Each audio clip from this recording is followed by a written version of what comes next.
quand on prêche, quand on retourne à l'évangile authentique, on nous taxe des légalistes, on nous taxe des religieux, on nous taxe des intégristes. Moi, c'est pas j'aime porter la djellaba, j'aime la djellaba. J'ai des amis qui m'ont dit, toi, tu es bien intégriste des choses. Il avait dit, mais c'est très commode. Et puis je pense que c'est commode pour aujourd'hui de la vérité. Je n'appuie plus, dans la pensée civile. Je m'appuie pour couvrir le corps. Amen. Le vêtement a été donné pour couvrir le corps de l'homme. C'est pourquoi tout vêtement qui expose ton corps, c'est ça. Parce que lorsqu'ils ont péché, quel est le vêtement qu'ils ont inventé? Eux-mêmes, Adam et Ève, ils ont payé le fruit de les strigs, ce sont les fruits de figue. On appelle les bagabakola, ce sont les fruits de figue. Tout ce qui expose ta nudité, feuilles de figue.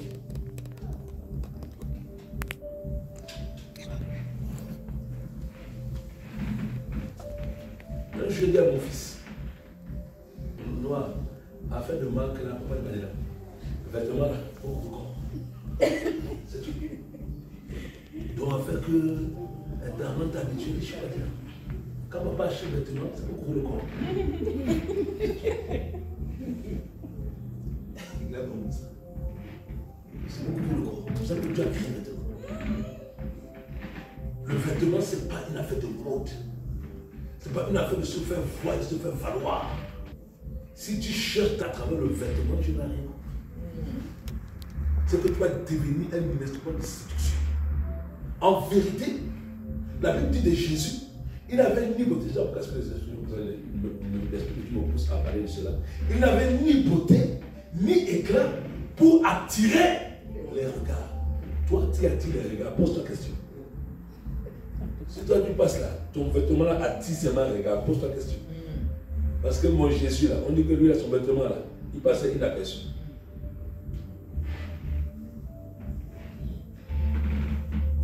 Parce que il a revêtu le vêtement tel que Dieu l'a voulu. Confie sa nudité. On ne s'habille pas par effet de mode. On ne s'habille pas parce qu'on cherche l'admiration des personnes. Le vêtement est une nécessité pour l'homme. Paul a dit quoi dans Timothée 6, 1 Timothée 6? Si nous avons la nourriture et le vêtement, cela nous suffit. C'est une nécessité. Ce n'est pas un effet de mode. D'ailleurs, toi qui cherches toujours la mode là, dans le ciel, il n'y a pas mode. L'autre mode dans le ciel, ce sera des robes blanches. Vous refusez de porter les robes sur la terre. Vous voulez aller au ciel.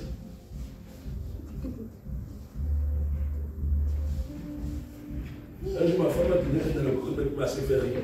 Elle m'a dit, mais quand on instruit souvent certains, surtout les sœurs, quand on dit que le rouge à lèvres là c'est diabolique, les chrétiens contestent.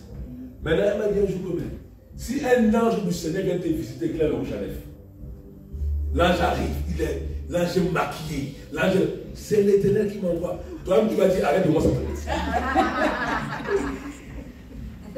Donc, tu vas dire ça, c'est pas ça. Donc, toi, tu sais que de la présence de Dieu, il n'y a pas de ces choses-là. Vous savez, pourquoi est-ce que Dieu nous exige la sainteté? Parce que la puissance de Dieu est dans sa sainteté. Amen. Pourquoi Dieu est tout puissant? Parce que Dieu est très saint. C'est pourquoi vous allez voir que dès l'instant que le chrétien ne se tient pas dans la sainteté, il n'a pas de véritable puissance. Il n'y a pas de puissance sans sainteté. Aujourd'hui, le frère qui est devenu le Seigneur dit qu'il est venu le chercher. Et puis ce gars-là, il est versé dans les Écritures. Il est venu dans les discussions. Il dit que mon frère, pardonne-moi, la Bible là, je n'aime pas les choses. Il dit que mon frère, toi, tu as la connaissance des Écritures, mais tu n'as pas la connaissance de Jérémie. Tu es comme Jérémie. Tu connais les Écritures. Mais je veux dire, avoir la connaissance des Écritures, ce n'est pas avoir la connaissance des Écritures. Je veux dire, dès l'instant que la connaissance que tu as des Écritures n'amène pas, je veux dire, ne révèle pas Christ dans ta vie, c'est que ta connaissance des Écritures est un problème. Parce que Jésus va dire aux pharisiens, vous sondez les Écritures, croyant pouvoir aller la vérité, mais elle rend témoignage de moi. Il m'a dit, mon frère, si la connaissance que tu as des Écritures n'a pas pour but de révéler la personne de Christ à travers ta vie, c'est que ça a un problème. Ça va t'en orgueillir. Et il me dit, alors il me dit, mais je lui dis, mais moi je ne crois pas à des hommes de Dieu qui sont dans le péché et qui font des miracles. Il dit que s'ils sont dans le péché, c'est Satan. Il dit, ah bon? Je dis oui. Il dit que je ne suis pas d'accord avec toi. Et il me prend le cas de Judas. Il dit que mais Dieu a utilisé Judas à chasser les démons ou pas? C'est la question du peuple. Je lui ai dit, mon frère, quand le Seigneur était avec eux sur la terre, il y a des choses qu'il a permises. Mais quand il a été glorifié, l'Esprit de Dieu est descendu sur ceux qui avaient reçu le témoignage. Déjà, vous êtes purs à cause de la parole que je vous ai annoncée. Je te rappelle ce témoignage. Je veux dire, mon frère, quand la Bible déclare que si quelqu'un se conserve pur, en s'abstenant de ces choses, il sera un vase d'honneur, sanctifié, propre, utile à son maître. Donc, tu es en train de me dire en fait que Dieu est en train d'autoriser la souillure. Parce que si Dieu va utiliser un homme de Dieu qui vit dans le péché, ça veut dire qu'il est en train d'endurcir le cœur de l'homme de Dieu dans le péché. Je lui ai dit ça à mon frère parce que c'est ce que je parle comme ça. Il me dit oui, je suis un héritier. Je le regarde. Je lui ai dit, tu sais, les Écritures, je lui ai dit, mon frère, fais attention. Parce que il y a des choses qui ont été écrites. Tout ce qui a été écrit dans la Bible, 2 Timothée 3,16 déclare que l'Écriture a été donnée pour notre instruction. Mais si l'Écriture, vous ne l'utilisez pas avec l'esprit, parce que vous allez voir que la Bible déclare que sur le chemin d'Emmaüs, Jésus leur a ouvert l'esprit pour qu'ils comprissent les Écritures. C'est que l'Écriture va t'égarer très mal. Je dis, c'est l'Écriture. Parce que tu ne marches pas avec, tu n'emploies pas l'Écriture de par l'esprit. Ça devient un danger contre toi-même. Quand je danse par les gens qui me disent que quand le diable t'attaque, il faut dire, il est écrit, il est écrit. Je veux dire une chose. Satan ne craint pas, il est écrit. C'est pas dans le Satan, très bien. Regardez dans quel état Jésus a utilisé le il est écrit. Quand Jésus est allé dans le désert, comment on appelle Luc 4, Luc 4, je crois. Luc 4, 4.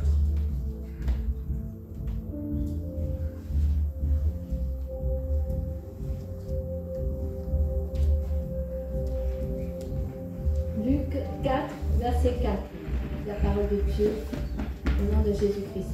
Il répondit, il est écrit, l'homme ne vivra pas de pain seulement, mais de toute parole de Dieu. Amen. Amen. Luc 4 maintenant. Luc 4. Jésus, rempli du Saint-Esprit, revint du Jourdain et il fut conduit par l'Esprit dans le désert où il fut tenté par le diable pendant 40 jours. Voilà la force de Jésus. Jésus rempli du Saint-Esprit. Contre le diable, ce n'est pas de bonne écriture que tu as dans la tête. C'est ça la condition. Être rempli de l'Esprit de Dieu. Parce que Satan est un esprit. Si tu n'es pas investi de l'Esprit de Dieu, si tu n'es pas rempli de l'Esprit de Dieu, tu ne peux pas confronter ce monsieur-là.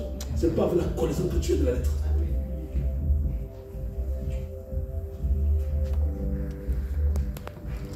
Et l'Esprit de Dieu, rempli des corps saints, rempli des corps purifiés par la parole, rempli des corps libérés des démons.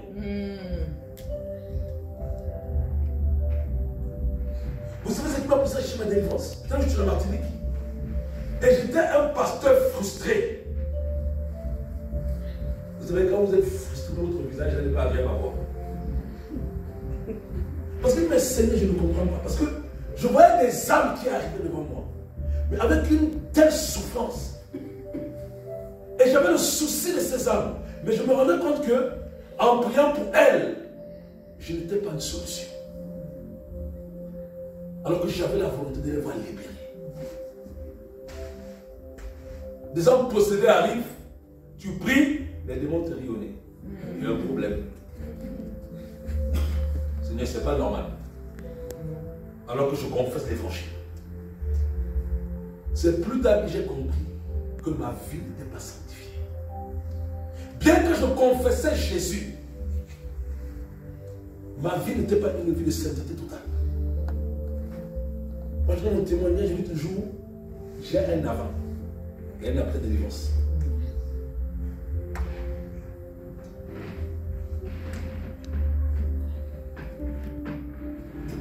Dieu nous exige la sainteté. Ce n'est pas d'abord pour lui Dieu, c'est pour nous. Moi je ne comprends pas, vous savez, c'est depuis que je suis arrivé dans le message de la sainteté que j'ai compris beaucoup de choses par rapport aux réalités spirituelles.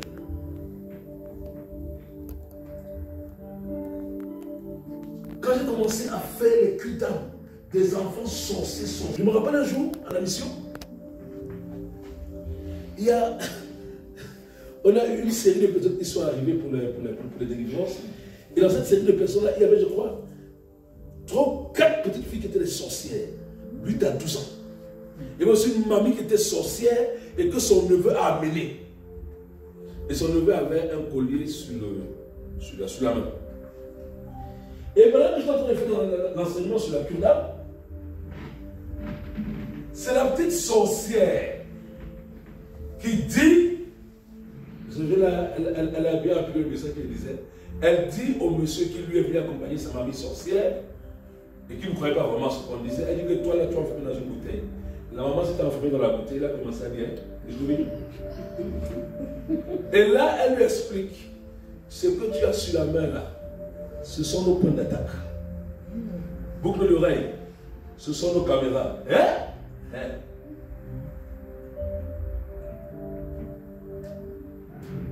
La fois dernière, un frère, il avait porté sa chaîne. Un frère, c'est un frère que je connais. Il dit, mon ami, chaîne que tu as portée, c'est la que tu as enchaîné dans les ténèbres. Et il me regardait, oui, il était fier, il a pris sa gauche maintenant, chrétien, il arrive. Il dit, tu as enchaîné, ça va pourquoi l'orgueil, il dit, tu as enchaîné pour les ténèbres. Vous pensez que tout ça, c'est à force de faire les délivrances que tu vas beaucoup être sur ce monde spirituel. Il y a une sorcière qui m'a dit, mais apôtre, toutes les femmes, tous les hommes qui portent des chaînes, dans le monde spirituel, ils sont enchaînés, idem. Il a mis chaîne au cou, là-bas il est enchaîné par le cou. Chaîne au pied, enchaîné par le pied. Chaîne au oreille, enchaîné par les reins. Ce n'est que le reflet de leur état dans le spirituel. Il dit, hey.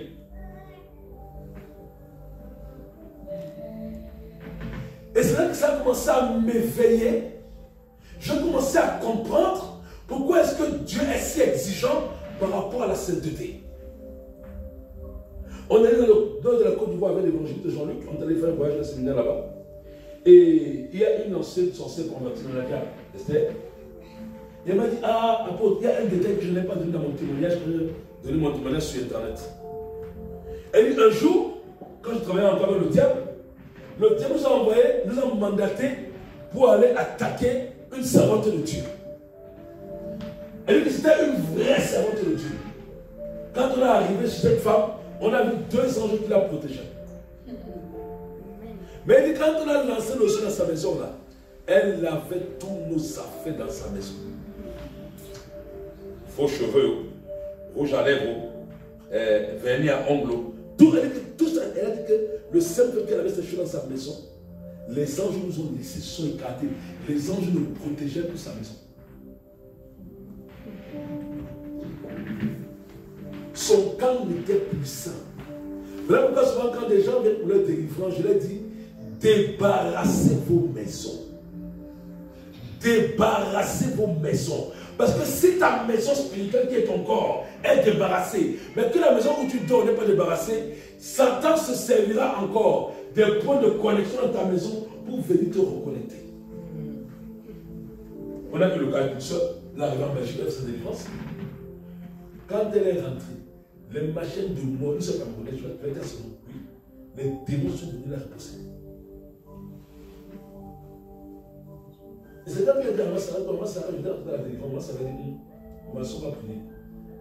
Quand on commençait à prier, le démon a commencé à parler de sa bouche.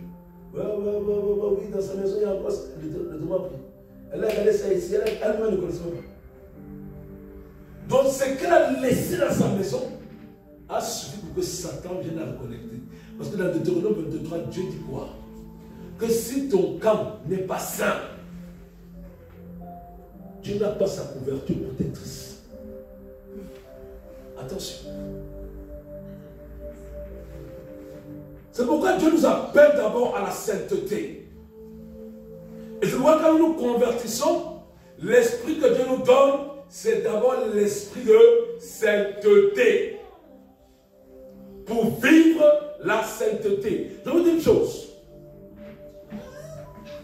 On a vu la fin de vie dans le livre d'Apocalypse 22. Elle dit que celui qui est saint, parce que la sainteté a des mesures. Ne te contente pas de la mesure de la sainteté que tu as eu à ta nouvelle naissance. Ce que Dieu attend maintenant, c'est que tu croisses dans la sainteté. C'est que tu grandisses dans la sainteté en tant qu'enfant de Dieu. Et plus tu grandis dans la sainteté, plus tu réalises même combien en vérité tu es ténèbres. Plus tu vois la lumière de Dieu. Une fois, j'ai dit à quelqu'un, c'est quand tu vois la lumière de Dieu que tu réalises à quel point l'homme est obscur. Un jour, dans une prison, j'ai vu le Seigneur Jésus-Christ de Nazareth. Quand je l'ai vu, il resplendissait tellement. Moi, je l'ai vu. Tellement, je ne peux pas supporter sa lumière. Je l'ai vu. Mais, David a dit dans le psaume 109, mais où fuirais loin de toi? Moi, je l'ai vu. Quand il m'est sorti, il réapparaît de moi sur mon corps. Sans parler. Il m'a juste regardé. Je vous le dis en vérité. Il m'a regardé. Son éclat. Sa lumière. J'ai commencé à voir mes ténèbres. Je me suis mis à genoux, j'ai commencé à pleurer sur mon état.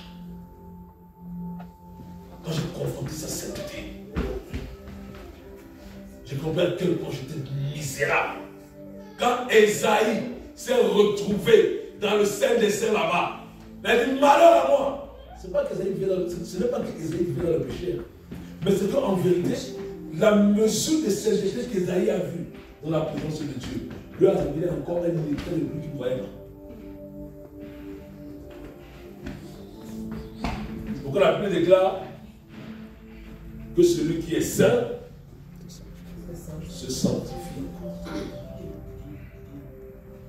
Merci à vous. Moi, rapidement, 1 Thessaloniciens chapitre 4.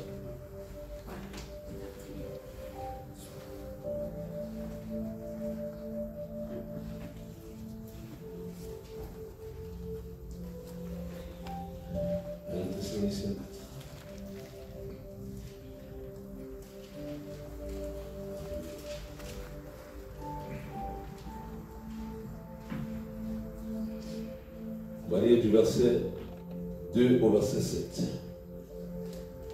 1 Thessaloniciens 4, au verset 2 au verset 7. Vous savez en effet quel précepte nous vous avons donné de la part du Seigneur Jésus. Ce que Dieu veut, c'est votre sanctification. C'est que vous vous absteniez de l'impudicité. C'est que chacun de vous sache posséder son dans la sainteté et l'honnêteté, sans vous livrer à une convoitise passionnée, comme font les païens qui ne connaissent pas Dieu. C'est que personne n'use envers son frère de fraude et de stupidité dans les affaires. Parce que le Seigneur tire vengeance de toutes ces choses, comme nous vous l'avons déjà dit et attesté. Car Dieu ne nous a pas appelés à l'impureté, mais à la sanctification. Amen. Amen. Il dit, le premier appel, une fois de plus encore, que Dieu nous adresse, c'est la suite. Mais le verset qui va commencer par là, il dit, celui donc qui rejette ses préceptes ne rejette pas un homme, mais Dieu qui vous a aussi donné son Saint-Esprit. Qu'est-ce que cela veut dire? Que tout chrétien qui rejette l'enseignement sur la sanctification totale, même sans qu'il ne le sache, il est en train de rejeter le Saint-Esprit. Si on te dit que Pentecôte, c'est pas bon, tu rejettes le Saint-Esprit. C'est pas un homme. Vous savez, je vous dis une chose. Moi-même, au départ, c'est pourquoi moi je prie pour que ceux qui n'ont pas cette lumière puissent voir cette lumière. Une des rares personnes à qui j'ai parlé, je n'ai vu obéir pour me voir, c'est la maman Lucie. Quand elle a obéi, c'est là que son cœur était préparé. Mais moi, au départ, je me rappelle, j'étais pasteur à Toulouse, j'étais la tête d'une église à Toulouse. Et il y a une maman de l'église, sa fille a connu, une Guadeloupéenne, sa fille a connu le message du dépouillement. La maman vient me voir, elle me dit, mais pasteur, je ne comprends pas ma fille. C'est comme si ma fille, elle a changé, elle a un peu viré de bord. Ma fille, elle a écouté une fois sur Internet, elle jette pantalon, elle jette dit, maintenant elle porte une longue robe. Maintenant, je vais m'insurger pour qu'elle ne sait pas ça. Mais c'est quelle façon. Monsieur opposé à la jeune fille, par ignorance. Et Dieu commençait déjà à m'interpeller parce qu'une fois encore dans l'église, il y a une femme, une métropolitaine, très belle femme. Je vous dis cela il y a peu de 15 ans en arrière. C'est 15 ans. La dame est arrivée à l'église. Je l'ai reçue. Pas de bijoux, pas de maquillage. Elle avait porté. Je dis, mince. Elle dit que non, Dieu a dit qu'il faut s'habiller comme ça. Et la dame à Marseille, dans les églises, elle a été raillée, rejetée. Parce que quand elle avait dans les églises, elle prêchait. On la mettait dehors. Et puis dans l'église, j'avais une autre soeur qui était une frère, c'est le blanc, je suis Steven, avec des hauts talons.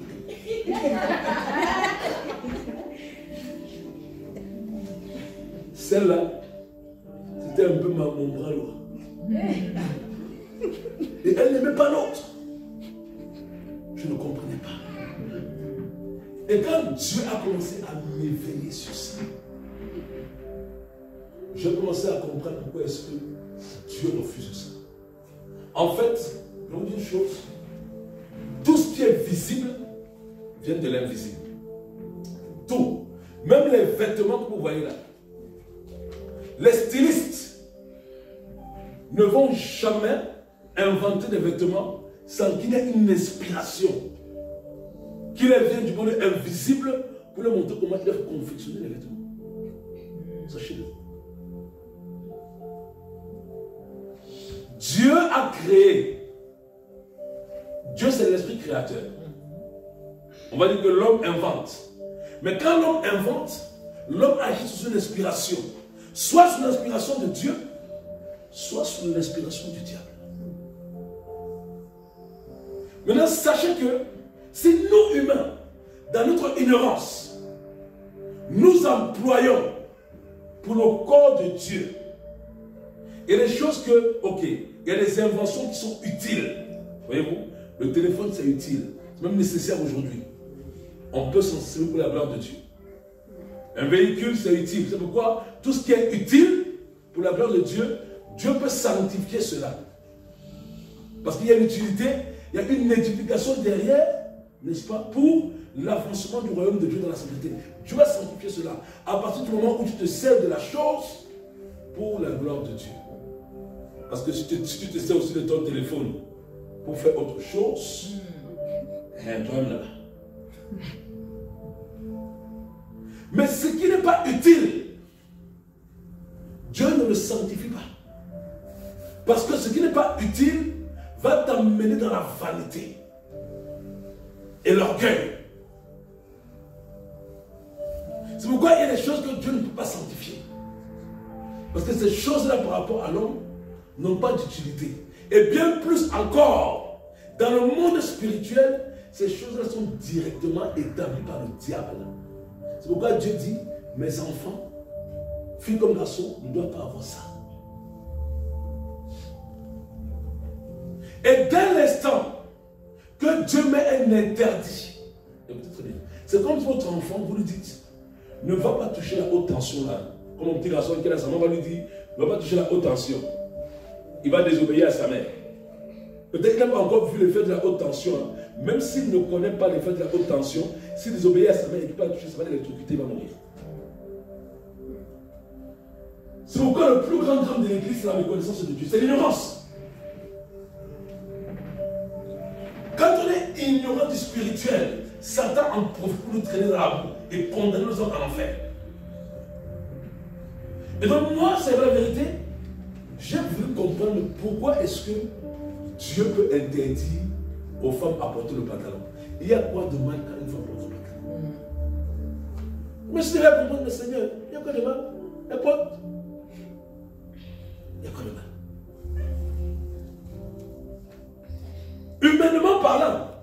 Humainement parlant, Seigneur, elle porte, elle a l'aise dedans, et puis elle me dit non, mon bête, c'est pas comme ne juge pas ça humainement parlant, juge ça spirituellement parlant.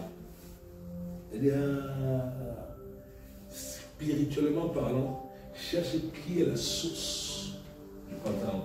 Et quand tu comprendras ça, qui est la source du pantalon chez la femme, là, tu condamneras. Tu comprendras pourquoi est-ce que moi je n'approuve pas ça.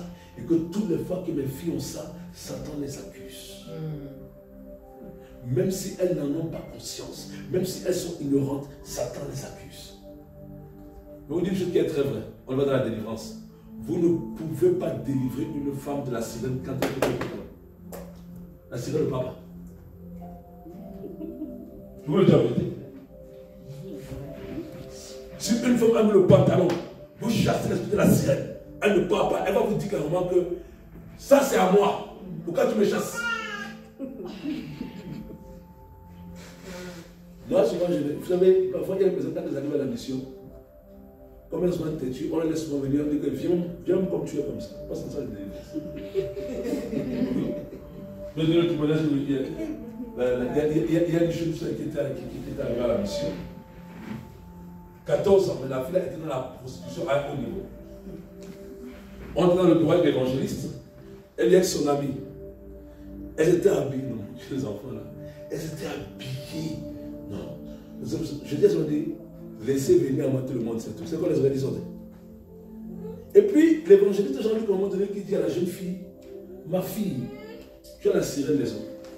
Hé papa, j'ai brisé ça, c'est dangereux. Toi-même, tu vois les gestes de tout.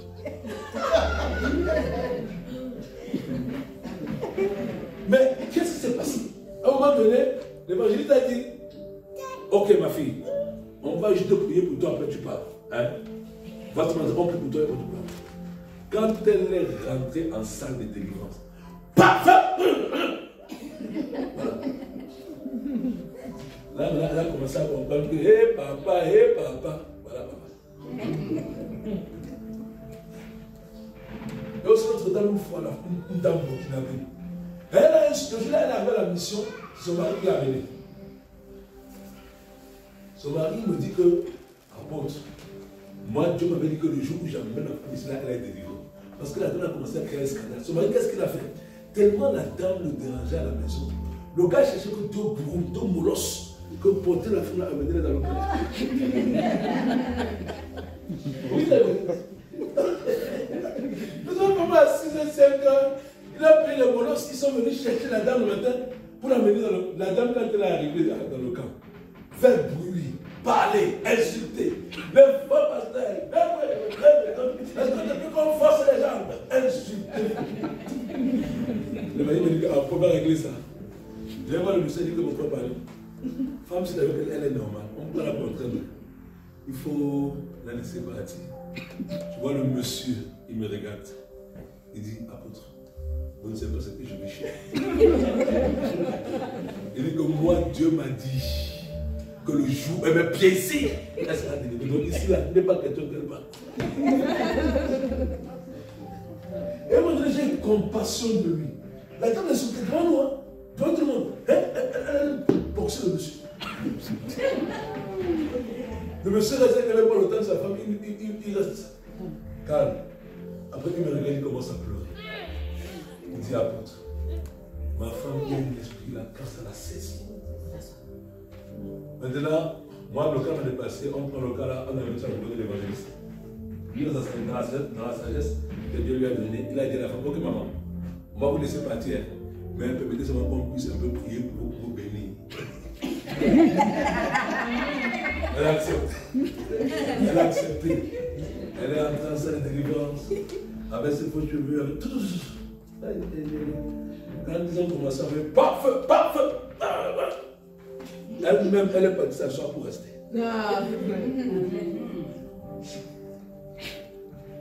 C'est quand vous confrontez le monde spirituel que vous comprenez pourquoi est-ce que Dieu interdit certaines choses.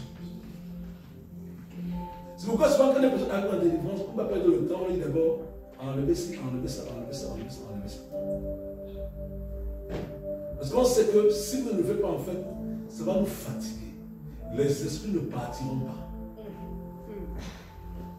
Même les cheveux, la fois dernière, une fille congolaise là-bas. C'est pas à cause des produits qu'elle utilise sur les cheveux. Elle est entrée, paf. La sirène dit que le tout c'est pour m'intéresser pas. C'est qu'elle a mis sur ses cheveux là. C'est pas l'emploi de. C'est pour nous qu'elle utilise, c'est pas pour votre créateur. Elle pas tellement. C'est quand on a coupé les cheveux. Je vais défriser aussi. Et l'ivraine pour qu'elle a prié. Quand elle dit paf, le démon dit que elle a mes cheveux. La fille, elle était au téléphone. Comme tout le monde. Elle était dans quel pays, je sais pas là. Je dis que nous avons prié. Personne! Il dit que je ne sais pas. Hein? Elle a mes cheveux. Tu dis quels cheveux? Tu me rappelles pas tes cheveux. Mais quand elle est comme ça, moi je me calme. J'appelle la dame qui revient, elle dit madame, vos cheveux. Vous avez défrisé les cheveux? Oui. Elle dit enlevez. Parce que le tout c'est là. L'esprit a dit que ça lui appartient, il m'appartient. C'est quand vous comprenez, je vous dis une chose. Quand j'ai des amis serviteurs de Dieu, il y a des choses que je prie, moi je leur dis Seigneur, ouvre les yeux. Je vous ai toujours dit qu'un pasteur qui dit qu'une sœur peut porter rouge à lèvres, pantalon, faux cheveux, on dit faux cheveux, faux cils, faux ongles. Il dit toujours en vérité, soit il travaille avec Satan consciemment, soit il est ignorant du spirituel.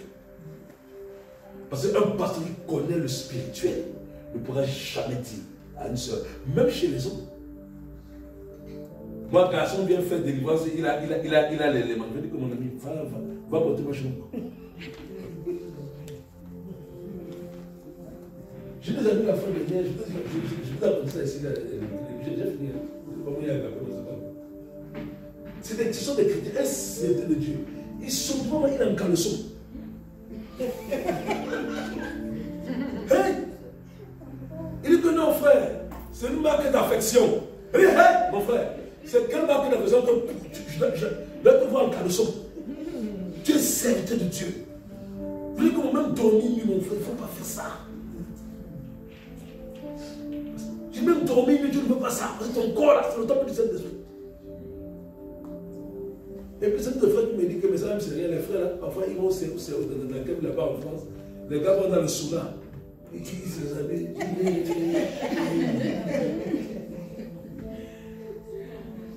Et puis il y a un, il vient, il me prend dans ses bras. Il met ça. Dis pas là mon frère.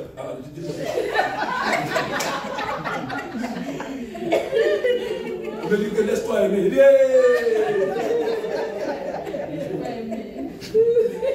il dit que c'est une marque de l'affection. Il insiste. Il me dit que mon frère, toi tu es marié, mais pas fait ta femme. C'est pas de faire. Le Seigneur dit saluez-vous les hommes avec un baiser. On n'a pas dit que tu es peut-être demandé. Et il justifie ça.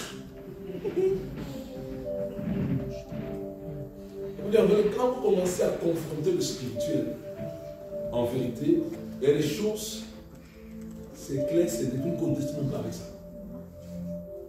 Il y a une jeune fille qui est venue la fin dernière en Belgique, blanche. Vous avez vérité. Juste parce qu'elle a refusé dans le dossier. Cette fille, elle m'a dit, elle est allée au Congo. Elle est allée dans quel pays? Elle est allée. Je lui ai dit, mais tu es parti, n'est-ce pas? Ton démon est toujours là. Oui. Je lui ai dit, ma petite, pour que le démon la parte, il faut que tu enlèves ce que tu as sur le doigt. Mais c'est innocent, c'est là qu'elle me dit, oh, ça là, si tu n'avais pas ça, moi je ne peux même pas le faire. Ça ne partira pas. Là, on veut partir, je dis que ça. Je dis que toi, tu me dis que tu es parti, là-bas, la sirène est rentrée dans ton corps. Maintenant, je te dis que ce que tu as sur ton corps là, ce que tu dis que c'est joli, ça, c'est le trait de communion avec la sirène. Enlève, on va prier, tu vois qu'elle va partir. Non. Elle dit, mais non, on ne sait pas pourquoi. Donc, tu as dit que tu veux que ta sirène, retourne avec.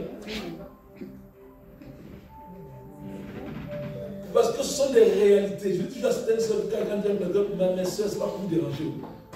Quand on rentre dans la délivrance, c'est des réalités que nous confrontons, auxquelles nous sommes déjà habitués. Donc, ça en vérité que si en amont, il n'y a pas un travail de déploiement qui est fait, en aval, les démons ne partiront pas. C'est pour ça. Donc, il a pris simplement que l'Esprit de Dieu m'a éveillé au sujet du pantalon. Il m'a dit, mon fils, tu vois le pantalon là, c'est Satan. C'est Satan même qui a inspiré ça pour la femme. C'est pourquoi moi je ne veux pas ça. Et c'est pourquoi quand vous arrivez en délivrance, et c'est la vérité, une femme a pantalon, les démons même commencent à vous dire, on parle. C'est bon. Et je vais vous dire une chose, on a vu des sœurs aussi, dès que le démon est parti là, hey, oh liberté, liberté, dès qu'elle rentre dans la maison, le démon revient tranquillement. Il y a une maman camerounaise qui était une maman parfaitement camerounaise. Elle est aux États-Unis, elle est venue sa délivrance en Belgique. Le jour où je l'ai fait la reproche, je suis arrivé par derrière elle. J'ai dit, hé Seigneur, peut-être que j'aurais dû dire à la maman si les conditions, j'ai vu cheveux teintés, j'ai vu.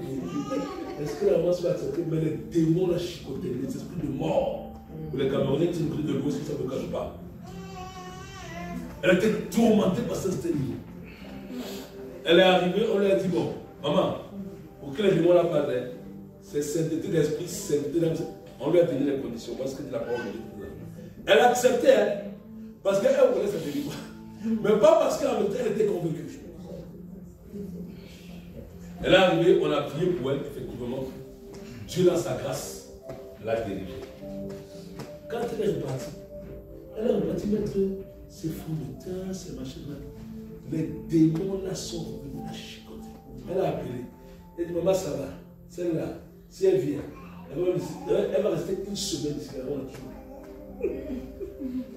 Parce qu'on l'a averti. Mais comme les gens aiment tenter la tentation, maintenant elle est partie. On est sur deux points de contact. Je dis, mais on ne peut pas te délivrer de Satan. Tu vas utiliser les affaires de Satan et tu penses que tu ne rappelleras pas Satan. Vous savez, c'est très facile d'avoir le téléphone de Satan. C'est très facile. Alors ce monsieur-là même, son téléphone est visible partout. Mais c'est moi ce qui lui appartient. Allô? Oui, bien. Il m'a dit à Dieu, Seigneur, tu vois non? Tu vois non? Moi j'étais tranquille. C'est elle-même qui m'a appelé. Toi tu as dit non, non? Elle a dit oui. Tu vois non? Donc c'est pas ma faute. C'est elle. Tu la regarde. Quand elle met ça, c'est plus Satan, viens. Maintenant il vient encore, tu te plains. En fait, comprenons en vérité que si on n'accepte pas la sainteté de manière totale, on ne peut pas expérimenter Dieu de manière totale. Alléluia. Si on veut expérimenter la puissance de Dieu de manière excellente, alléluia, il fallait qu'on écoute totalement la sainteté, même si c'est dans nous faire mal. Je vais vous dire une chose, ça fait mal. Et merci Seigneur que ça fasse mal d'obéir à la sainteté. Dans la vérité, ça fait mal. Mais au moins une chose, n'offre pas à Dieu ce qui ne te coûte pas. Si ça te coûte d'obéir à Dieu, gloire à Dieu. C'est comme ça que la mort passe. La mort passe par la souffrance. Moi, ça fait mal. Quand tu vas sortir là comme ça, là, tu vois comment, franchement, tu dis, mais comment, ma soeur, quand tu es de quel, tu es de quel siècle? Tu dis que je suis du siècle de Jésus. Ton siècle est éternel. Toi, ton siècle là passera. Mais le siècle auquel tu appartiens là, il est éternel. Il ne passera pas. Mais tu vas souffrir, c'est normal. Satan te fera la guerre, c'est normal. Peut-être tes enfants te feront la guerre, c'est normal. Parce que tu en as vérité.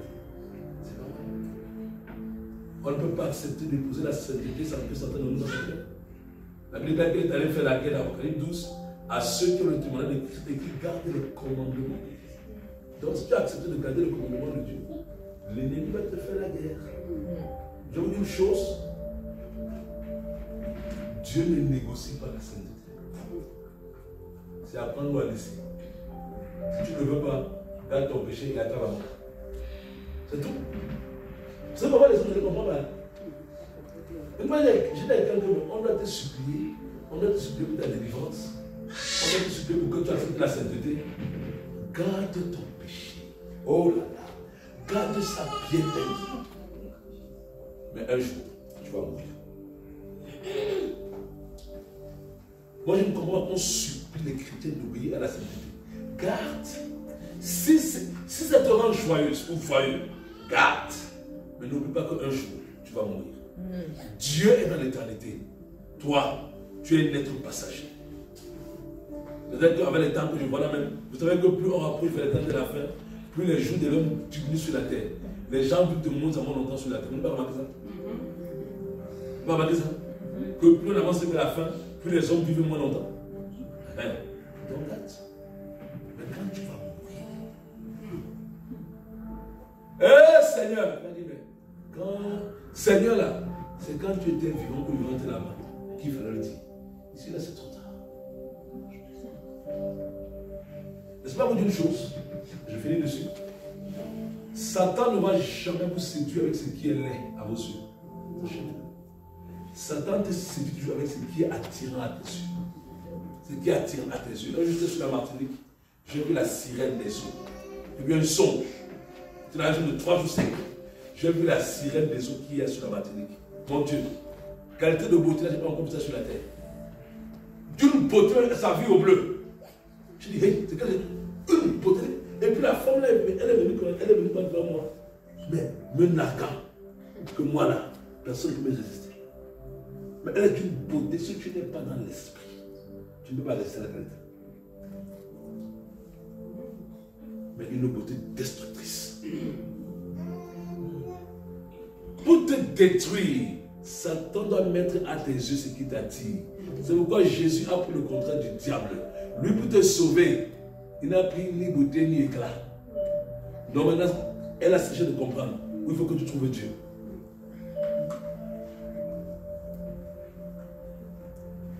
La vanité a toujours une attirance, parfois irrésistible, à moins que tu le sois dans l'esprit. Parce que Satan le sait. Si c'est moche, tu ne peux pas t'arrêter là-bas. Quand j'étais là un peu de lutte aujourd'hui, j'étais triste. Je passe, vous savez, comme les enfants, et regardez comment est-ce que c'est bien orchestré. Avant d'aller prendre notre vol, ils mettent devant vous les affaires de la sirène. Donc, c'est-à-dire que si tu n'es pas dans l'esprit, tu vas décaler là. Parce que tu as ça partout. Mais ça attire. Tu vois l'ambiance. C'est vrai que je vais arriver. Moi, je m'appelle un jour. Je vais au magasin acheter, je ne sais plus quoi là. Je vois un jus. Mais le jus avait une couleur. C'était attirant. Ça avait une couleur. Je dis non, il faut que j'aille goûter un peu. C'est attire. Tellement ça qui ne me serait pas arrivé. Mais j'ai vu la couleur. Ça éveille des sens. L'arbre de la connaissance du bien et du mal, je vous l'avais enseigné ici là, ça éveille des sens, mais dans le mauvais sens. En fait, l'homme a des sens, comprenez? Pour la gloire de Dieu. La convoitise, c'est quoi? La convoitise, ce sont les sens de l'homme éveillé au mal. La convoitise est née parce que les sens ont été éveillés, non pas par l'amour de la vie, mais les sens ont été éveillés par l'amour de la connaissance du bien et du mal. C'est pourquoi tout ce qui t'attire, tout ce qui se dans la convoitise, derrière c'est la mort. Moi, c'est lui.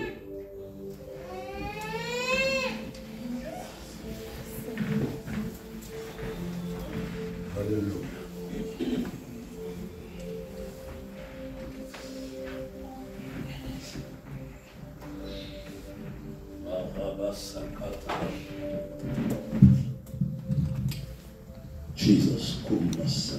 Jesus, Jesus, Jesus. Il y avait un frère qui était. Il est parti, le frère. Le frère Étienne. Parce que le Seigneur nous montre. Devant le bon esprit.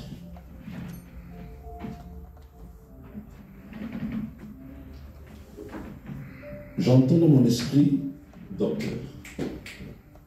Toi, mon frère, là-bas derrière, docteur. Par rapport aux Écritures, par rapport à la connaissance des Écritures. Parce que Dieu me dit de te dire qu'il t'a appelé à enseigner la parole. À enseigner la parole dans la vérité. Mais l'Esprit me dit de te dire que la première qualité d'un enseignant, ce n'est pas d'abord la connaissance qu'il a, mais c'est sa capacité à observer. D'abord, celui qui observera, qui enseignera à observer. Nous, aujourd'hui, dans le corps de Christ, parfois, on rime beaucoup l'enseignement à la connaissance. Non. La puissance de l'enseignement vient d'abord de l'observation. Tu enseignes ce que tu observes. Parce que quand tu enseignes ce que tu observes, le témoignage de ton enseignement est authentique. Tu peux enseigner par révélation. C'est encore plus excellent encore d'enseigner vraiment quand toi-même tu vis ce que tu dis. C'est ça en fait. Et je vois vraiment ça, le Seigneur vraiment t'appelle à cela. Le Seigneur t'appelle à cela. L'ami de ma soeur qui a les lunettes, je le vois. Je vois comme des autels de réclamation sur ta vie. Et à cause de ces autels-là, ça fait que ta vie a du mal, je ne connais pas vraiment le monde là, parce que je te montre, ta vie a du mal à se stabiliser à cause de ça. C'est comme si le diable a créé une instabilité dans ta vie de par, je vois vraiment des très forts autels de réclamation. Et si vraiment tu ne laisses pas le Seigneur te délivrer de ça, en fait, c'est comme si Satan te fera toujours tourner en rond. C'est comme si, en fait, tu vas toujours enchaîner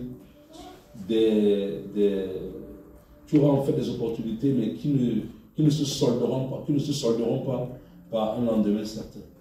C'est qu'il y a un esprit dans ta vie, en fait, qui t'empêche, en fait, d'aboutir. C'est librement des réclamations qu'il y a sur ta vie. Et la seule façon pour que cela parte vraiment, c'est de t'engager totalement avec le Seigneur pour que de par la puissance de l'Esprit, ces réclamations-là soient détruites, ces réclamations-là soient brisées. Voilà, c'est ce que je vois. Je vois ici un hôtel très fort qui est lié à la sirène des eaux. Il y a aussi la maman qui est derrière la sœur. La maman qui est derrière toi. La maman qui est. Oui. La maman. On montre aussi un fort hôtel de la sirène sur sa vie. Elle aime Dieu, mais je vois ça. Je vois ça. Et le Seigneur veut détruire cela. Voilà. Le Seigneur veut détruire cela. Gloire à Dieu. On va dire merci au Seigneur pour ce moment. Alléluia. Dis merci au Seigneur et vraiment demande à ton Dieu ce soir qu'il t'aide à vivre dans la sainteté, qu'il te donne l'amour de la sainteté. L'amour de la sainteté. L'amour de la sainteté, l'amour de la sainteté, l'amour de la sainteté. Père, c'est ma prière ce soir, l'amour de la sainteté. Car Seigneur mon Dieu, mon roi, tu nous as appelés à la sanctification. Je prie, Père de gloire, que tu puisses, Seigneur mon Dieu, inscrire en chacun l'amour de la sainteté totale, afin que, Père, nous puissions nous dépouiller de tout ce qui est contraire à la sainteté dans nos vies, dans nos maisons, dans nos familles. Seigneur, pour que la sainteté soit notre motivation de vie. Seigneur, de par l'espérance de la vie éternelle que nous portons et que nous cultivons. Seigneur, merci qu'à toi seul accomplira cette œuvre parfaite en chacun d'entre nous. Et telle est ma prière. Reçois toute la gloire pour cela. Au nom puissant de Jésus-Christ de Nazareth. Amen. Amen. Acclamons au Seigneur.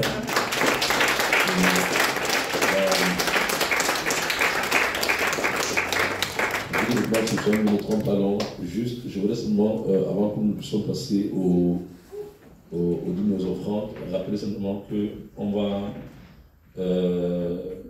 donner une participation où on va, comment je vais dire ça, nous allons soutenir notre sœur Jeanne qui a perdu son papa et qui d'ici là devrait se rendre au Cameroun pour l'enterrement. Pour ceux qui sont africains, vous savez que quand tu es en Europe, ma soeur m'a dit un jour que l'argent sort du mur chez vous là.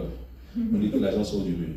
Donc, quand c'est comme ça, effectivement, si on se connaît, tu as en Europe, tout le monde s'appelle, c'est quasiment sur elle que ce deuil-là repose. Donc, en tant qu'église, c'est notre sœur, vraiment, donc on a vraiment, je l'avais dit la fois dernière sur Zoom, on voulait vraiment lui apporter voilà, aussi une participation, une contribution, parce que la Bible nous recommande de pleurer avec ceux qui pleurent. Et pour cela, justement, je vais demander qu'on puisse voir la sœur Grâce Divine, alléluia, et on verra aussi comment, à travers les entrées aussi, on soutiendra en plus de ce que les uns et les autres apporteront pour cela. Alléluia. Voilà. Donc nous allons vraiment cet effort pour la gloire du Seigneur. Tu as la sœur Pétronier, tu vas appeler? Parce qu'elle a comment ça se passe. Voilà. Donc voilà, donc je vais laisser notre sœur nous amener dans la louange pour le dîner aux offrandes. Alléluia. Voilà, grâce de Dieu.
Amen.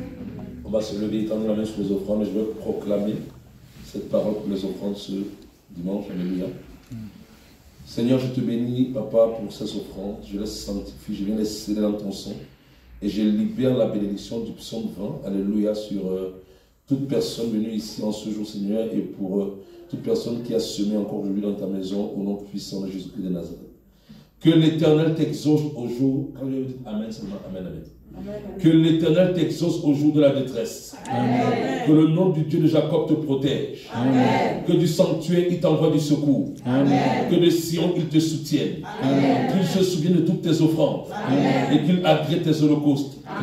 Qu'il te donne ce que ton cœur désire. Amen. Et qu'il accomplisse tous tes desseins. Amen. Tu te réjouiras de son salut. Amen. Tu lèveras l'étendard au nom de ton Dieu. L'Éternel exaucera tous tes vœux. Amen. Je sais déjà que l'Éternel sauve son nom. Il exaucera des cieux de sa sainte demeure dans les secours puissants de sa droite. Amen. Ceux-ci s'appuient sur leur char. Dis Amen. Amen. Ceux-là sur leurs chevaux. Amen. Toi, tu invoques le nom de l'Éternel, ton Dieu. Amen. Eux, ils plient et ils tombent. Amen. Toi, tu tiens ferme et tu restes debout. Amen. Au nom puissant de Jésus. Au nom de Jésus.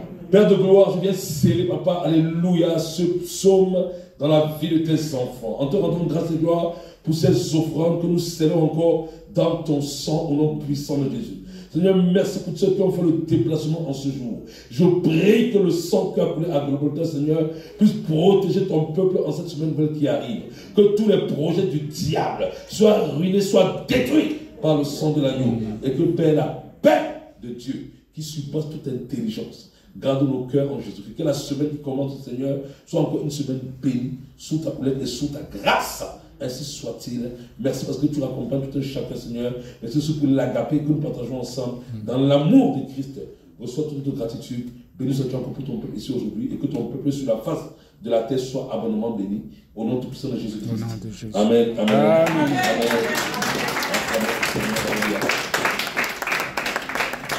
Donc nous avons juste rapidement un petit moment de convivialité fraternelle. Alléluia. C'est beaucoup, on n'a pas un petit moment de convivialité, de fraternité, de partage